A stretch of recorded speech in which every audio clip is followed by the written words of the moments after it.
Good morning, everybody. What is going on? Welcome back to another video. And today, I'll be honest, I kind of broke even with my trades today. It was a little bit unfortunate, but I just really think that price was not delivering the cleanest. Also, I did miss an entry just because I was cleaning up shit that my cat spilled on the floor upstairs. Fucking retard selling me.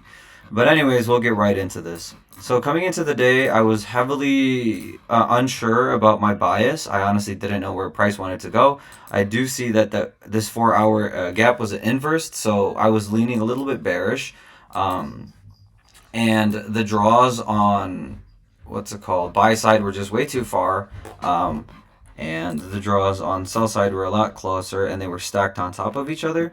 So that's why I wanted to see shorts play out. We were also respecting this 1 hour gap. So my conviction for shorts were honestly really high. Um, Coming into the 15-minute, market opens right around here. And price comes up, taps into this 15-minute bearish. And honestly, I could have taken an entry there because we did have an SMT at the top. Yeah, it looks a little messy on my chart.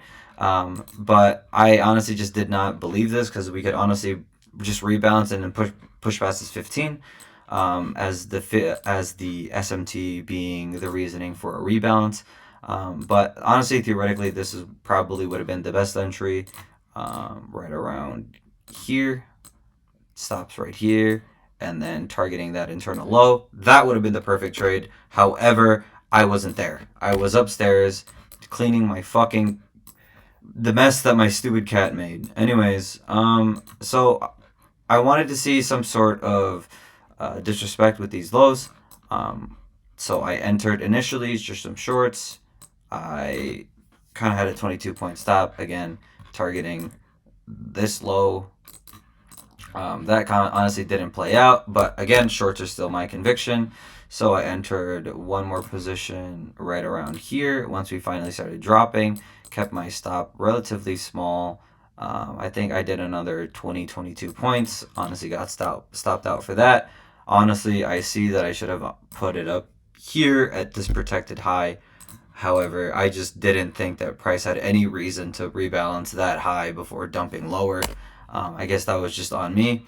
And then my final trade was, before I got locked out, my final trade was this short. I wanted to see price displace and then go past these lows because again, my bias and the draws on sell side were just way too strong for me not to take them. So once we got this disrespect, I immediately entered in a short. I learned from my mistakes, kept my stop loss up there. And then I initially targeted, I believe, 52 points, 50, somewhere around that area. And then I just took that. Yeah. So that was honestly my trade recap for the day. The one thing that I do notice that I could have done better is the fact that maybe seeing that price was a little bit heavy on rebalancing and just chopping around, that I probably should have kept the looser stop. However, I was honestly just not comfortable with a $600, $700 stop loss. I probably should have scaled down, but I didn't think today was such a low probability day. Then again, in hindsight, we did pump. Let's see how many points. I know it's a ridiculous sum.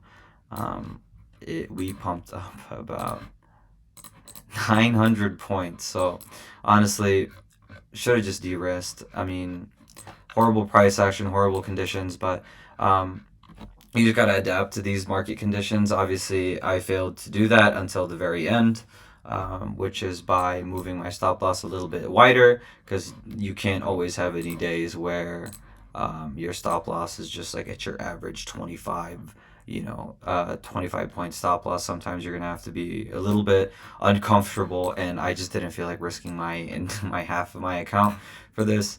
The reason why I also didn't target all the way down to these lows is because of the fact that I was anticipating an SMT. Also, we were selling off way too aggressively for a price not to rebalance at least CE. And my entry was just a little bit chopped, so there was just, there was just like no reason for me to target that big of an amount. Also, I feel a little bit more comfortable targeting 50 points because the likelihood of NQ smashing your 50-point TP is actually very high in comparison to a 70-point TP, 80-point TP, or even plus 65, right? Depending on the days. But anyways, that's my trade recap for the day. I hope you guys enjoyed this video, and make sure you guys like and comment and subscribe if you guys want to see more. I'll see you guys in the next video.